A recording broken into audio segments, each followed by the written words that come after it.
তো allium sipper ধাতুগত বৈশিষ্ট্য। তো ধাতু প্রকৃতি, এই যে যেমন দেখুন যে এখানকার বাচ্চার মাথার চুলের একটা অবস্থা, এর বৈশিষ্ট্য একরকম, হাতের হচ্ছে কি বলে এটারে, কালার একরকম, মানে এক একজন এক এক বৈশিষ্ট্য নিয়ে থাকে, বংশগত সূত্রে পাওয়া ব্যাপারগুলো এগুলো হচ্ছে ধাতু বৈশিষ্ট্য থেকেই মূলত আসে। আচ্ছা, যাই হোক, ধাতুগত গঠন ও বৈশিষ্ট্যগুলো আমরা একটু দেখে নেই। চোখ মুখ লাল হবে প্রচুর পরিমাণে, এলিয়ান সিপার রোগীদের চোখ মুখ লাল হবে। আপনার পেঁয়াজের বাহ্যিক অংশটাকে যদি একটু খেয়াল করে দেখেন, ওইখানে দেখতে পারবেন যে কিন্তু লালচে লালচে আছে।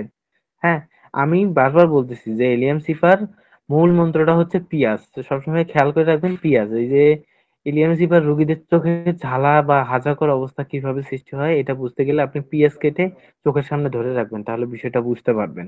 রোগীর কষ্ট মাঝে মধ্যে বোঝার জন্য এগুলো করা আমাদের প্রয়োজন। নাকের স্রাব ক্ষতকর বা হাঁচাকর, এই নাক দিয়ে সর্দি পড়লে এখানে এক ধরনের ক্ষত হয়ে যায়, এই যে এই নাকের এই জায়গাগুলোতে একেবারে সেই, মানে অনেকে বলে যে হচ্ছে,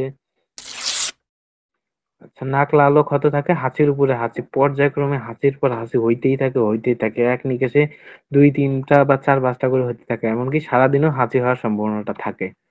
শীত ও গরমে অত্যানুভূতি প্রবণতা, বেশি শীতও সহ্য করতে পারে না, বেশি গরমও সহ্য করতে না, শীতের মধ্যেও দেখা যায় যে সর্দি লাগে, গরমেও বিরক্তি লাগে, গরমের ঘাম থেকেও সৃষ্টি হয় অনেক সময় সমস্যাগুলো।